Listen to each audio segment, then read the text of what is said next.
안녕하세요. 자, 오늘은 이제 투자론 계속 이어서 출발해 보도록 할 겁니다. 투자론은 난이도가 좀 높은 파트이기 때문에 열심히 두 번, 세 번 반복하신다 하는 생각으로 따라와 주시면 좋을 것 같고요. 오늘은 18번 테마 부동산 투자의 위험과 수익으로 가도록 하겠습니다. 자, 우리 투자라는 것은 아시는 바와 같이 수익을 얻기 위해서 투자를 하는 거예요. 근데 수익에는 뭐가 따른다? 위험이 따른다. 그래서 우리는 위험과 수익에 대해서 공부를 하신다라고 생각하시면 좋을 것 같습니다. 투자의 목적은 수익인데 이 수익이 미래 발생하는 것이라서 불확실해요. 이 불확실을 위험이라고 합니다. 이때 위험이 크다 작다라고 판단되면 참 좋을 것 같긴 한데 시험에서는 위험과 수익을 측정하는 지표를 줍니다. 먼저 첫 번째, 수익을 측정하는 지표는 평균하고 기대 수익률입니다. 평균하고 기대 수익률. 이 두 가지로 뭘 측정하고 수익을 측정하고 위험을 측정하는 지표 이게 좀 중요합니다. 분산 하나 더, 표준 편차 하나 더, 변이 계수입니다. 변이 계수는 변동 계수 그러기도 해요. 변이 계수, 변동 계수 같은 말인데 위험을 측정하는 지표거든요. 우리 부동산학, 비단 부동산학뿐만이 아닙니다. 분모분의 분자로 표시되는 것에는 알고 싶은 걸 위로 올리거든요. 그럼 변이 계수를 통해서는 위험을 알고 싶은 거니까 위험을 위로 올립니다. 그래서 방금 위험이 뭐라 그랬죠? 표준 편차. 기대 수익률분의 표준 편차라고 기억을 하시면 좋아요. 공식 알고 계셔야 됩니다. 변이 계수 구하는 공식은 위험을 위로 올리는 거예요. 얘는 위험 측정하는 지표라서. 그래서 기대 수익률분의 표준 편차. 한마디로 표현하면 수익을 고려한 위험의 크기다 이렇게 얘기하시면 돼요. 그래서 수익 한 단위를 얻기 위해서 부담해야 될 위험의 크기, 위험을 위로 올립니다. 그래서 분산 표준 편차 변이 계수는요, 당연히 작을수록 좋아요. 왜냐하면 이 놈들은 뭐를 측정하는 지표이기 때문에, 위험을 측정하는 지표이기 때문에, 특히 변이 계수 구하는 공식은 기대 수익률분의 표준 편차다 하는 것까지를 정리하셔야 됩니다. 그래서 지금 이 시간부터 평균이 크다, 기대 수익률이 크다라는 것은 수익이 크다는 것이고, 분산 표준 편차 변이 계수가 크다라는 것은 위험이 크다는 겁니다. 수익은 클수록 좋겠지만 위험은 작을수록 좋으니까 위험을 측정하는 지표인 분산, 표준 편차, 변이 계수 이런 놈들은 작을수록 좋고요. 나중에 우리가 이제 평균 분산 지배 원리라는 걸 공부하게 되거든요. 평균 분산 지배 원리라는 것은 수익과 위험의 지배 관계를 얘기하는 건데 같은 값이면 수익은 큰 게 좋을 거고요. 같은 값이면 위험에 작은 게 좋아. 이게 이제 평균 분산 지배 원리예요. 한 번 더. 평균 분산 지배 원리는 같은 값이면 수익은 좀 더 큰 게 좋지 않을까? 같은 값이면 위험은 좀 더 작은 게 좋지 않을까? 이게 평균 분산 지배 원리인데 치명적인 단점이 있습니다. 같은 값일 때는 누가 더 좋다라고 얘기를 해주는데 수익도 다르고 위험도 다를 때는요. 누가 더 좋다라고 얘기를 못 해줘. 그때 평균 분산 지배 원리의 한계점을 극복하기 위한 게 바로 변이 계수입니다. 변이 계수는 기대 수익률분의 표준 편차 해가지고 요 값이 작을수록 더 좋은 투자 대상이다 이렇게 보시면 됩니다. 요때 뭐니 해도 가장 중요한 건 지금 보기 싫은 요 기대 수익률이거든요. 그래서 기대 수익률을 계산할 수 있어야 됩니다. 오른쪽 페이지로 가서 우리 기대 수익률 한번 계산해 볼 거예요. 기대 수익률은 보통 이런 식으로 나옵니다. 경제 환경이 비관적, 정상적, 낙관적입니다. 비정낙이라 그래요. 그리고 확률하고 수익률이 나오는데 이걸 갖다가 이제 가중평균 내서 구합니다. 가중평균. 그래서 기대 수익률은 평균으로 구한다라고 얘기하시면 됩니다. 참고로 비정낙, 비관적은 안 좋게 예측, 정상적은 평균, 낙관적은 좋게 예측했을 때 그 확률은 3개 더해서 무조건 100%가 나와야 됩니다. 100%. 그래서 30, 50, 20 이렇게 해서 3개 더는 100%고 B에서 정에서 낙으로 가면 갈수록 수익률은 점점 올라가줘야 됩니다. 그래서 제가 이 숫자는 뭐보다 작아요? 그럼 8보다 작고요. 이 숫자는 4보다 크고 13보다 작은 거예요. 이 숫자는 8보다는 커야 됩니다. 그래서 비정낙으로 가면 갈수록 수익률은 점점 올라가줘야 됩니다. 계산기 입력할 때는 어떻게 입력하냐면 우리 퍼센트 계산할 때는요. 첫 번째 퍼센트는 퍼센트를 안 눌러. 그래서 AC 누르고 30 곱하기 4% 하시면 지가 알아서 계산기 1.1을 찍습니다. 그 다음에 50 곱하기 8%. 그러면 4가 나올 거고요. 20 곱하기 13% 하신 다음에 GT를 딱 눌러주면요. 계산기는 딱 요것만 입력합니다. AC 30 곱하기 4%, 50 곱하기 8%, 20 곱하기 13% GT 눌러주면 됩니다. 그러면 계산기 얼마가 딱 뜰 거냐면 7.8이 딱 뜰 거예요. 근데 우리가 방금 구한 게 뭐냐면 기대 수익률입니다. 7.8. 근데 좀 이따 배우실 거지만 기대 수익률은 요구 수익률과 비교를 해서 요구 수익률보다 클 때 투자가 이루어지거든요. 지금 구한 게 무슨 수익률? 기대 수익률. 근데 요구 수익률이 몇 프로예요? 8%예요. 그럼 기대 수익률보다 요구 수익률이 더 크지 않습니까? 그죠? 그러면 이때는 투자를 하지 않습니다. 기대가 크면 투자 채택, 요구가 크면 투자 기각이 됩니다. 그래서 똑같이 7.8% 우리가 3번에도 있고 4번에도 있지만 투자 기각이 정답이 돼야 됩니다. 답은 4번이 되는 그런 문제가 됩니다. 그래서 앞으로 제가 기대 수익률 어떻게 구하나요? 그러면 적어도 저한테 부동산학을 배우신 분들은요, 비정락의 확률과 수익률을 가중평균 내서 구해요 하시면 되고요. 계산기 입력하실 때는 숫자 곱하기 AC, 숫자 곱하기 숫자 퍼, 숫자 곱하기 숫자 퍼, 숫자 곱하기 숫자 퍼 GT로 계산하신다는 것을 기억해 주시면 좋을 것 같습니다. 이해하셨죠? 네, 좋습니다. 이번에는 두 번째 문제를 풀어보겠습니다. 자, 이 문제는 좀 특이한 게 기대 수익률이 10%다라고 기대 수익률을 구해버렸어요. 구해버리고 제일 마지막에 들어갈 숫자를 구하라라고 했는데 일단 곱해보겠습니다. 20 곱하기 4% 그럼 0.8이 나오거든요. 40 곱하기 8% 그럼 3.2가 나와요. 여기까지가 4가 4입니다. 요걸 두 개 곱했을 때 6이 나와야 되거든요. 그러면 40에다가 15를 곱하면 6이 나온다. 이렇게 해서 답은 5번이 되는 그런 문제가 되는 겁니다. 근데 이 문제도 만약에 찍으려면 이렇게 찍으셔야 됩니다. 자, 보세요. 기대 수익률 어떻게 구합니까? 라고 물으면 기대 수익률은 비정락의 확률하고 수익률을 곱해서 더하는 겁니다. 근데 이 숫자는요, 낙관적일 때니까 8보다는 무조건 커야 돼. 그러니까 답이 4번 아니면 5번 중에 하나만 답이 된다. 그래서 1번이나 2번이나 3번 체크하시는 분들은 이해력이나 암기력이 떨어지시는 분들이 아니고 나쁜 사람이에요. 기대 수익률의 기본 이해를 못하고 계시는 거잖아. 기대 수익률은 비정락의 확률과 수익률을 곱해서 더하는 건데 비정락은 확률이 3개 더했을 때 100%가 나와야 됩니다. 비정락으로 가면 갈수록 수익률은 점점 커져야 됩니다. 마지막 숫자는 무조건 8보다는 커야 됩니다. 답은 12, 15 이쯤 되면 대입하면 돼요. 12를 대입하면 4.8밖에 안 나오고요. 15를 대입하면 6이 나올 거기 때문에 답은 5번이다. 이렇게 구하시는 겁니다. 그래서 앞으로 기대 수익률 어떻게 구합니까? 라고 묻거든. 기대 수익률은 비정락의 확률과 수익률을 곱해서 더한다. 기억하시면 좋을 것 같고, 말 나온 김에, 말이 안 나왔으면 모르겠는데 말 나온 김에 우리 다시 한 번 더 정리를 하면 수익을 측정하는 지표는 기대 수익률과 평균이고요.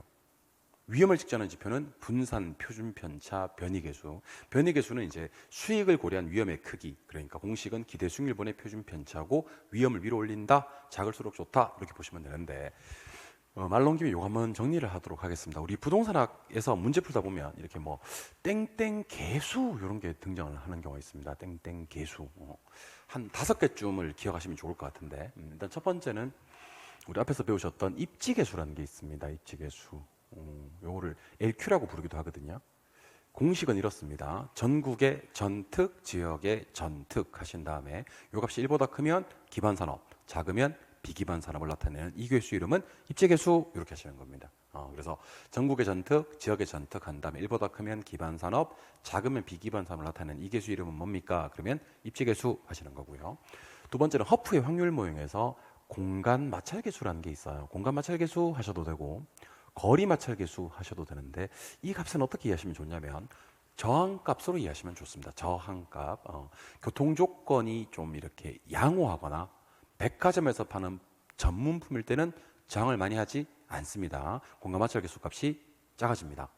반대로 교통조건이 불량하거나 뭐 집 근처에서 파는 일상용품일 때는요 저항을 많이 합니다. 조금만 멀어져도 공간 마찰계수 값이 커진다 이렇게 얘기를 하셔야 됩니다. 정리하면 허프의 확률 모형에서 확률을 결정하는 건 3 플러스 1에서 4개 있습니다. 수거면의 공간 마찰계수거든요. 점포수, 점포와의 거리, 점포 면적의 공간 마찰계수인데 공간 마찰계수는 조금만 멀어지면 안 가겠다고 버티는 저항값으로서 교통조건이 불량하거나 일상용품일 때는 공간 마찰계수 값이 커지지만 교통조건이 양호하거나 전문품일 때는 마찰계수 값이 작아진다. 그때 계수가 한번 등장을 하고요. 세 번째가 방금 배우신 변이계수입니다. 변이계수는 변동계수라고도 하는데요. 요거 위험 측정하는 거예요. 그래서 기대 수익률분의 표준 편차해서 수익을 고려한 위험의 크기를 측정하는 지표로서 작을수록 좋습니다. 네 번째는 아직 안 배우셨는데 상관계수라는 게 있습니다. 좀 이따 할 거니까 미리 좀 당겨서 소개를 해드릴게요. 상관계수는 이제 1인 경우도 있고 1보다 작은 경우도 있거든요. 1일 때는 효과가 없어요. 1보다 작을 때는 일단은 효과가 있는데 1보다 작은 건 또다시 세 묶음으로 구분합니다. 플러스, 마이너스, 마이너스 1이에요. 플러스일 때는 효과 있는데 작고 마이너스일 때는 효과 있는데 크고 마이너스 1일 때 효과가 최대가 되어서 비체계적 위험을 제로까지 줄일 수 있다라는 표현을 써요. 따라서 상관계수는 1인 경우와 1보다 작은 경우 구분하시고 1일 때 효과 없어요. 1보다 작으면 효과가 있어요. 있는데 플러스면 효과 작고 마이너스면 효과 크고 마이너스 1일 때 효과가 최대가 된다 하시면 됩니다. 다섯 번째가 이제 그 유명한 감채기금계수라는 게 있습니다. 감채기금계수. 일단 잘 보시고 원리금 균등 상환 방식으로 일정액을 차입하고요. 상환에 나가는 원리금 구할 때는 저당 상수를 써먹어요. 원리금 균등 상환 방식으로 돈 차입하고 상환에 나가는 원리금 구할 때는 저당 상수를 써먹고 N년 후에 저만큼의 금액을 만들기 위해서 또는 모으기 위해서 나오기도 하더라고. 만들기 위해서 모으기 위해서 불입하는 금액을 구할 때 그 유명한 감채기금 계수를 써먹습니다. 그래서 돈 차입하고 원리금 균등으로 상환해 나가는 원리금 구할 때는 저당 상수를 써먹고 N년의 특정 금액을 만들기 위해서 불입하는 금액을 구할 때는 감채기금 계수를 써먹는다. 이름하여 우리 부동산학을 빛낸 5대 계수, 계수 5종 세트에 대해서 정리를 하실 필요가 있을 것 같아요. 첫 번째 입지계수요. 전국의 전특, 지역의 전특. 1보다 크면 기반산업, 작으면 비기반산업. 두 번째는 허프의 확률 모형에서 확률을 결정하는 공간 마찰계수. 세 번째는 위험의 크기를 측정하는 변이계수. 네 번째 포트폴리오 효과를 나타내는 상관계수. 다섯 번째는 N년의 특정 금액을 만들기 위해서 불입하는 금액을 구하는 감채기금계수 정리하시면 됩니다. 그리고 또 말 나온 김에 말이 안 나왔으면 모르겠는데 말이 나왔으니까 작을수록 작을수록 좋은 것들이 몇 가지가 있어요. 작을수록 좋은 것들. 대부분 여러분들 뭐 클수록 좋은 게 많잖아, 그지? 클수록 좋은 게 대부분일 텐데 작을수록 좋은 것들도 있더라는 얘기입니다. 그게 이제 방금 소개해드렸던 분산, 표준 편차, 변이계수. 이게 이제 전부 다 뭘 측정하는 거냐면 위험 측정하는 거예요. 그래서 얘는 클수록 좋지 않고 작을수록 좋아요.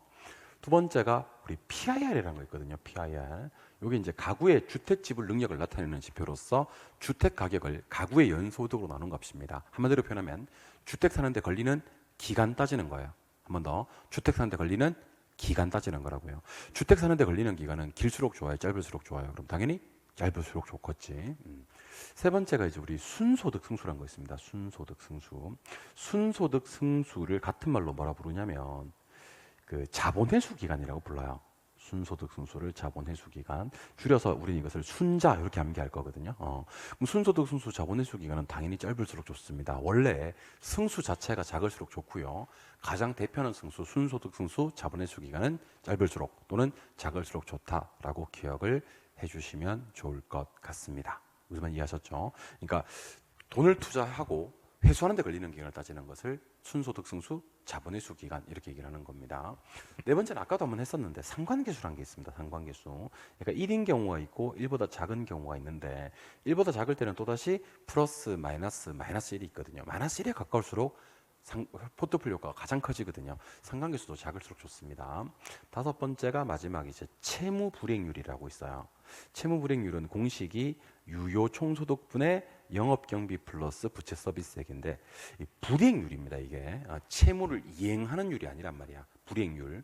채무를 이행하는 건 클수록 좋겠지만 채무를 불이행하는 거니까 얘는 작을수록 좋다. 채무불이익률은 작을수록 좋다. 기억해 주시면 좋을 것 같습니다. 우리 결론에서 작을수록 좋은 거 분산 표준 편차 변이계수 위험 측정하는 거라서 작을수록, PIR 주택 사는데 걸리는 기간 따지는 거니까 작을수록, 순소득 승수 자본회수 기간 작을수록, 상관계수 작을수록, 채무 이행률 아니고 채무 불이익률은 작을수록 좋다. 그래서 나중에 왜 우리 투자론 비율 분석법에 가면 부채 감당률은 1보다 클수록 좋지만 채무 불이익률은 작을수록 좋다라고 강조해서 한 번 더 정리해 드리는 시간 갖도록 할 겁니다. 작을수록 좋은 5종 세트도 같이 한번 정리하시기 바랍니다. 다시 앞쪽으로 돌아가서 자, 수익은 평균하고 기대 수익률로 측정을 하고 기대 수익률을 이거 어떻게 구합니까? 라고 물었을 때는 다시 한번 강조합니다. 비정락의 확률하고 수익률을 가중평균에서 구한다. AC하고 숫자 곱하기 숫자 퍼를 몇 번? 3번 하신 다음에 GT를 눌러서 기억하신다. 비정락의 확률은 3개 더했을 때 100%가 나와야 되고요. 비정락으로 가면 갈수록 수익률은 점점 상승해야 돼 기억해 주시는 겁니다. 이해하셨죠? 좋습니다. 이번에는 부동산 투자의 위험의 종류가 있습니다. 들어가기 전에 우리가 저 뒤에 가시면 부동산 투자의 위험 말고 부동산 개발의 위험이라는 걸 공부하게 되거든요. 편안하게 들으셔도 괜찮습니다. 지금은 부동산 투자의 위험과 부동산 개발의 위험을 한번 구분해 보실 필요가 있습니다. 부동산 개발의 위험에는 법 시비해서 법률적 위험, 그리고 시장 위험, 그리고 추가적인 비용 위험, 요 세 가지를 부동산 개발의 위험이라 그래요.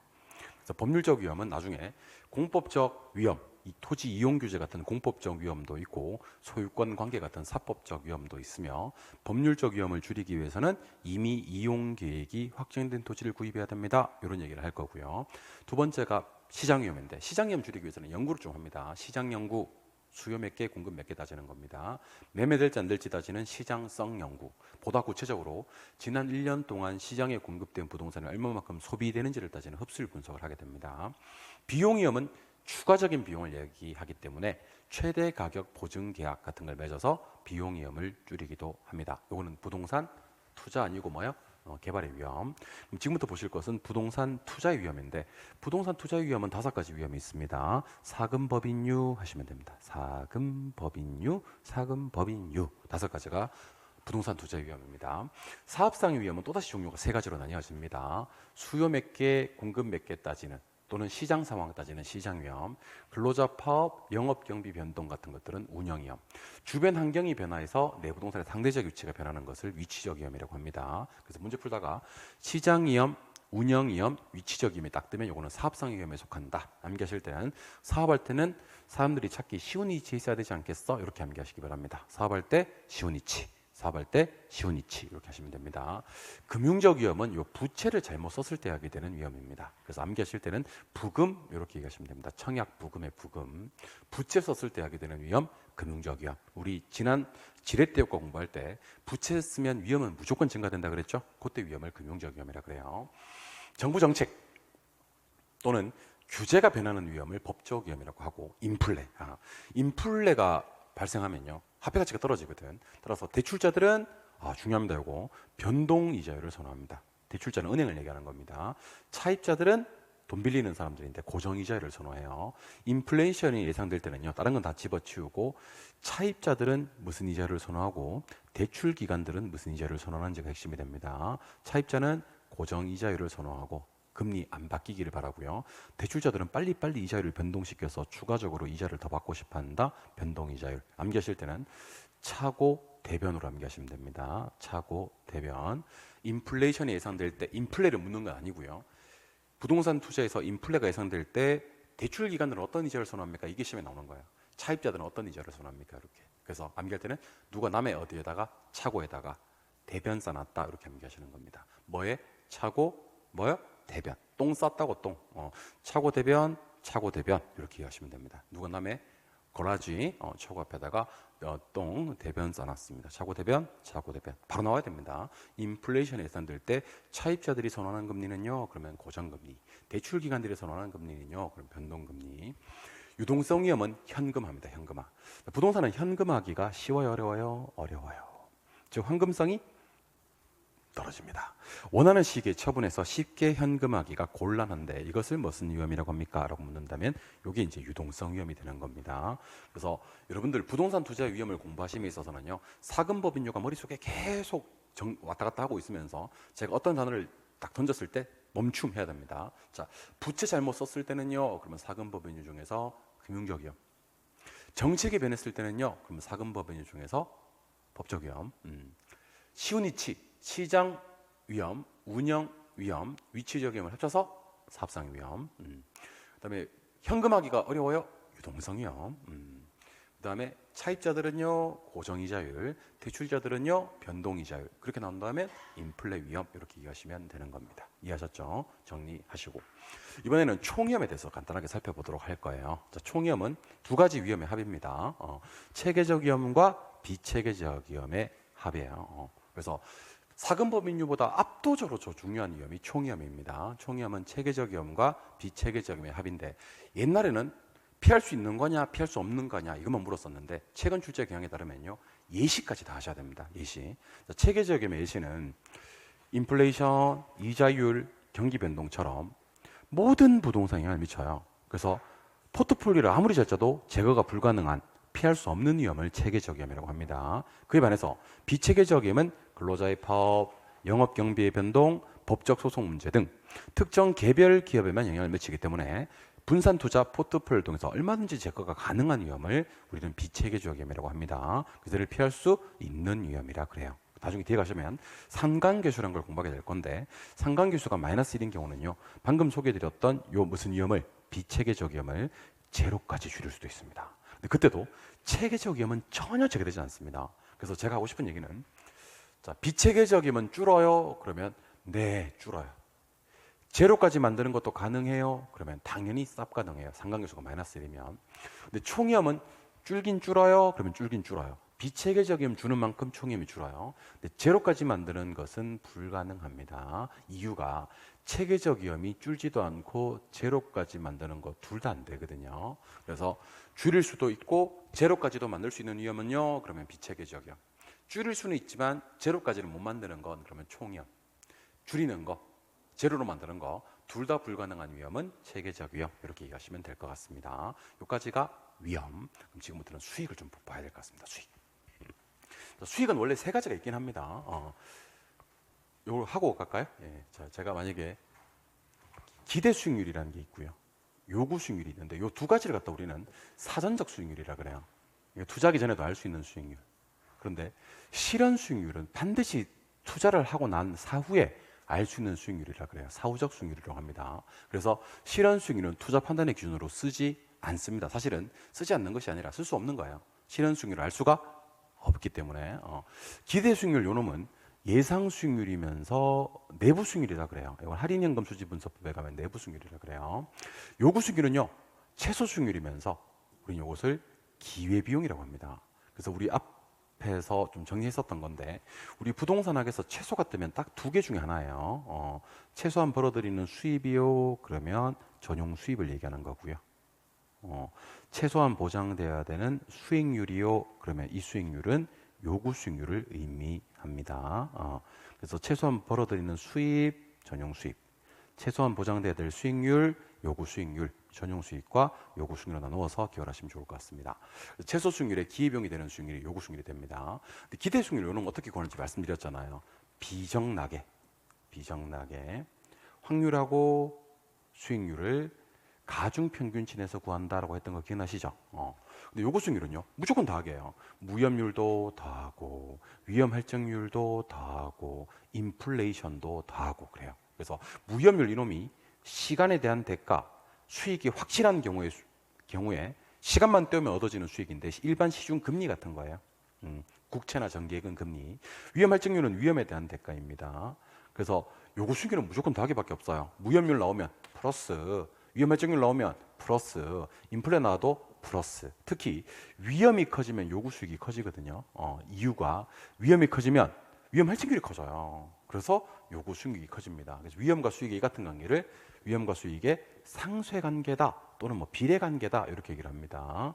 위험이 커지면 요구 수익률은 세 가지 합이거든요. 무이업률 더하기, 위험 할증률 더하기, 인플레 더하기. 오케이. 위험이 커지면 그 중에 세 개 중에서 위험 할증률이 커진다니까. 그래서 요구 수익률이 커지기 때문에 위험과 수익은 비례 관계다. 투자를 할 때는 기대 수익률이 클 때 투자를 합니다. 요구 수익률이 크면 투자지 않아요. 같으면 투자 균형을 이룬다라고 얘기를 하거든요. 근데 얘가 움직여요. 얘가. 요구 수익률은 안 움직입니다. 기대가 컸을 땐 장기적으로 균형으로 가기 위해서 기대 수익률이 점차 하락하기 시작합니다. 그래서 결국 요구 수익률과 같아지는 수준에서 균형을 이루고요. 기대 수익률이 작을 때는요. 기대 수익률이 점차 상승하기 시작합니다. 어디까지? 균형까지. 그래서 이거 결론을 좀 알고 계셔야 됩니다. 처음 시작은 비록 기대가 클 수도 있고요. 기대가 작을 수도 있어요. 근데 장기적으로는 둘이 같아지면서 투자 균형으로 가거든요. 기대가 컸을 땐 기대가 점차 하락해서 균형으로 가는 거고요. 기대가 작았을 땐 기대가 점차 상승해서 균형으로 간다라고 기억하시면 됩니다. 한 번 더. 기대가 컸을 땐 기대가 점차 하락해서 균형으로 가는 거고요. 기대가 작았을 땐 기대가 점차 상승해서 균형으로 가는 거다. 이렇게 기억해 주시면 좋을 것 같습니다. 정리 한번 해볼게요. 자, 누가 기대 수익률이 뭐야? 라고 묻거든. 기대 수익률은 그렇지. 예상 수익률이면서 내부 수익률을 기대 수익률이라 그래요. 요거는 어떻게 구한다고요? 지금 한 세 번째 하고 있습니다. 비정락에 확률하고 수익률을 가중평균치 내서 구합니다. 계산기로 입력할 때는 AC 숫자 곱하기 숫자 퍼를 3번 하신 다음에 뭐요? GT 눌러서 구하신다라고 얘기 드린 바가 있죠. 기억나시죠? 요구 수익률은 최소 수익률이면서 기회비용이 되는 수익률입니다. 얘는 누구의 합이냐면 시간 대가인 무염률, 위험 대가인 위험 혈정률, 그리고 인플레이션율 요 세 개를 합해서 구합니다. 근데 무염률 요 놈은 시중 금리를 얘기하는 겁니다. 그래서 금리가 상승하면 무염률이 커지면서 요구 수익률이 커지는 거고 이게 중요합니다. 위험이 커지면 요구 수익이 커지는데 위험이 커지면 위험 혈정률이 커지거든요. 그 요구 수익률이 커진다. 그래서 요구 수익률을 상승시키는 방법은요. 무염률을 상승시켜도 요구 수익률은 상승하고요. 위험 혈정률을 상승시켜도 요구 수익률을 상승시킬 수 있습니다. 이 얘기를 왜 했냐면 자꾸 시험에서 무염률이 하락해야 요구 수익률이 상승한다든지 위험 혈정률이 하락해야 요구 수익률이 상승한다든지 말도 안 되게 나와서 그래요. 무염률도 플러스 상승해야 요구 수익률이 상승하고요. 위험 혈정률도 플러스 상승해야 요구 수익률이 상승한다. 기억해 주시고 방금 했던 투자 균형 한번 가볼까요? 예. 처음 시작이 기대가 컸을 수도 있고요. 처음 시작은 기대가 작을 수도 있습니다. 근데 장기적으로는 이 기대와 요구가 일치하면서 투자 균형을 이루게 되거든요. 기대가 컸을 땐 기대가 점차 하락을 해서 균형으로 가는 거고요. 기대가 작게 출발했을 땐 기대가 점차 상승해서 균형으로 가는 거다. 이게 투자 균형으로 가는 과정입니다. 기대가 움직여서 기대와 요구가 일치하면서 투자 균형을 이루는 거지 요구가 변해서 균형으로 가는 게 아닙니다. 기대가 컸을 땐 좀 있으면 나오는 기대 수익률은 점차 하락해 줘야 되고요. 기대가 작게 출발했을 땐 좀 있으면 나오는 기대 수익률은 점차 상승해 준다. 6번 이게 나오는데 여러분들 투자 성향 중에서요. 보수적 투자자라는 놈들이 있고 공격적 투자자라는 놈들이 있어요. 보수적인 투자자들은 위험 회피도가 크고 낮은 수익, 낮은 이임에서 투자하는 놈들입니다. 그에 반해서 공격적인 놈들은 위험 회피도가 작고 높은 수익을 얻기 위해서라면 높은 위험에 기꺼이 감수하는 투자자들을 말합니다. 뒤에 가서 한번 배울 텐데 자, 편안하게 들으세요. 지금은요. 세로축은 수익이고 가로축이 위험인데 효율적 프론티어는 우상향한다라는 표현을 써요. 이렇게 우상향. 그럼 보수적인 애들은 꼭 이쪽에서 투자를 합니다. 왜요? 낮은 수익, 낮은 위험이니까. 공격적인 애들은 꼭 이쪽에서 투자를 해요. 왜요? 높은 수익, 높은 위험이니까. 그리고 아직은 안 배웠습니다만 무차별 곡선이 아래로 볼록하다라고 하거든요. 어떻게? 아래로 볼록하다. 이때 최적의 포트폴리오는 방금 구성했던 효율적 프론티어와 무차별 곡선이 접하는 점인데 보수적인 쪽은 무차별 곡선의 기울기가 좀 가파르잖아요. 여기 봐봐요. 가파르잖아요. 여기. 가파르지. 공격적인 쪽은 여기 봐봐요. 이거. 무차별 곡선의 기울기가 완만하다 그래요. 보수적인 쪽 무차별 곡선의 기울기가 가파르고 공격적인 쪽 무차별 곡선의 기울기가 완만하다 하시면 됩니다. 여기서 하나 좀 정리를 하셨으면 좋겠는 게 이 표현이 등장했을 때 어떻게 처리해야 될까? 동일한 위험. 결론부터 알려드립니다. 동일한 위험에 대해서 보수적인 애들은 상당히 많은 수익을 요구하고요. 공격적인 애들은 상대적으로 적은 수익을 요구합니다. 요거 잘 이해 안 되시는 분들을 위해서 제가 준비를 했거든요. 자, 보세요. 여기가 번지 점프 됩니다. 뛰어내려. 그럽니다. 번지 점프 때 줄 매달아 가지고 뛰어내려. 이렇게 얘기를 하는 겁니다. 근데 이 보수적인 애들을 뛰어내리게 하는 방법과 공격적인 애들을 뛰어내리게 하는 방법이 다르다고요. 자, 보수적인 애들은 많은 주께 뛰어내려. 그러면 안 뛰어내립니다. 1억 주께 뛰어내려. 그래야지 뛰어내립니다. 보수적인 애들은 여기서 뛰어내리는 걸 정말 위험하다고 판단하거든요. 한 1억은 줘야 돼. 공격적인 애들은요. 지난주에 지 돈 주고 번지 점프하고 온 놈이에요. 만 원만 줘도 뛰어내립니다. 그래서 번지 점프대에서 뛰어내리게 할 때 1억 줘야 뛰어내리는 놈이 누구고요? 보수적이고요. 만 원만 줘도 뛰어내리는 놈이 누구다? 공격적인 놈들입니다. 그래서 동일한 위험 증가에 대해서 보수적인 투자자가 요구하는 대가는 상대적으로 높아요. 공격적인 투자자가 요구하는 대가는 낮고요. 요걸 갖다가 금액을 쓰세요. 보수적인 애들 뛰어내리게 하려면 1억 줘야 되고 공격적인 애들 뛰어내리게 하려면 만 원 줘야 돼. 그리고 보수적 투자자 하는 거랑 구분해야 될 게 보수적 예측 방법이란 게 전혀 다른 거예요. 보수적 예측 방법은 미래 벌어질 상황을 상당히 부정적으로 예측하는 겁니다. 따라서 이 사람들은 수익을 낮게 예측을 해요. 비용은 높게 예측하고 그 수익은 적게 발생될 거야 라고 예측하고요. 비용은 많이 들 거야 라고 예측하는 것을 갖다 우리는 보수적 예측 방법이다 라고 얘기를 합니다. 그래서 자주 출제되는 건 아니지만 출제됐을 때 우리 수험들이 힘들어하는 걸 제가 표로 그리고 밑에 내용으로 한번 정리해봤거든요. 보수적 투자자들은요. 위험 회피도가 커요. 이쪽에서 투자하거든요. 낮은 수익이 낮은 위험에서 투자를 해요. 얘들은 무차별 곡선의 기울기가 가파르고요. 보수적 애들은 동일한 위험 증가에 대해서 1억 달러입니다. 높은 수익을 요구해요. 그러면서 공격적 투자들은요, 위험 회피도가 낮고요, 높은 수익, 높은 힘에 투자를 하고요, 무차별 곡선의 기울기는 완만합니다. 얘들은 많은 만 줘도 뛰어내리니까 동일한 위험 증가에 대해서 상대적으로 낮은 수익을 요구합니다. 보수적 예측은 다른 거라 그랬어요. 보수적으로 예측하는 것은 미래 벌어질 일을 부정적으로 예측하는 것을 말합니다. 수익을 가능한 한 낮게 예측, 비용을 가능한 한 높게 예측하는 것을 보수적 예측 방법이다 라고 얘기를 하는 겁니다. 투자 가치와 시장 가치를 한번 보도록 하겠습니다. 투자 가치와 시장 가치는 특정한 의사결정자에게 부여되는 사용 가치, 주관적 가치가 투자 가치라면 시장에서 화폐랑 교환되는 객관적 가치는 시장 가치가 됩니다. 투자를 할 때는 투자 가치가 커야 됩니다. 그런데 투자 가치 구하는 공식이니까 아셔야 돼. 투자 가치 구하는 공식은 순수익을 요구 수익률로 나누면 됩니다. 근데 이 요구 수익률을 세 글자로 할인율이라 그래요. 요구 수익률과 할인율은 같은 말입니다. 그래서 만약에 위험이 크면 위험 할증률이 커지면서 요구 수익률이 커질 거 아니야, 그치? 그래서 위험할수록 높은 할인율이 적용된다. 분모가 커지니까 투자 가치는 하락한다. 이 표현을 쓰거든요. 근데 이게 상당히 중요한 표현입니다. 위험이 크면 무슨 할인율이 적용됩니까? 그러면 높은 할인율이 적용이 돼요. 위험이 크면 높은 할인율이 적용이 되어서 투자 가치가 떨어진다. 기억해 주시기 바랍니다. 위험할수록 높은 할인율, 위험할수록 높은 할인율은요, 영어 수거처럼 기억하시기 바랍니다. I say 위험할수록, you say 높은 할인율. Understand? 위험할수록 높은 할인율 기억하시기, 위험할수록 높은 할인율 기억하시기 바랍니다. 예, 미친 거 아니에요. 예. 8번 위험의 처리 방법. 이거는 다 했던 건데, 위험의 처리 방법은 제외시켜 버리는 방법이 있고요, 보수적 예측 방법이 있고, 위험 조정 할인율 적용법이 있는데, 위험한 투자를 제외시키는 것은 수익이 확실한 무위험 자산에 투자하는 거요 하시면 돼요. 보수적 예측은 미래 벌어질 상황을 부정적으로 예측하는 것으로서 수익을 낮게 예측합니다. 비용을 높게 예측하고요. 보수적 예측이라 그래요. 위험 조정 할인율이라는 것은 위험한 투자일수록 높은 할인율, 이제 이게 낮은 할인율 때문에 절단하는 겁니다. 위험할수록 높은 할인율을 적용하는 거고, 관리 방법에는 회피, 보유, 전가, 통제가 있는데 우리는 밑에 거 두 개, 전가하고 통제 정도만 공부하시면 됩니다. 자, 전가는 제3자에게 위험을 떠넘기는 건데, 임차인한테 위험 떠넘기는 임대료 인상, 보험회사한테 위험 떠넘기는 보험계약, 서로가 서로에게 위험을 떠넘기는 스왑, 서로의 위험을 바꾼다는 뜻이에요. 스왑 같은 것들은 위험의 전가에 속합니다. 통제는 민감도 분석을 하는 건데, 이거 아셔야 됩니다. 투입 요소를 변화시켰을 때 결과치가 어떠한 영향을 받는지를 분석하는 기법을 우리는 민감도 분석이라고 합니다. 민감도가 크면 더 위험한 거예요. 그래서 민감도 분석은 이 표현입니다. 투입 요소를 변화시켰을 때 결과치, 순현가, 내부 수익률, 수익성이 어떻게 영향을 받는지를 분석하는 기법은 민감도 분석이고, 개발론에 가면 시장에 공급된 부동산이 얼마만큼 소비되는지를 따져서 추세를 파악한 다음에 미래 시장성을 예측하는 것이 목적인 것이 흡수율 분석이 됩니다. 그래서 이거 두 개가 바꿔서 시험에 자주 나옵니다. 민감도 분석하고 흡수율 분석하고.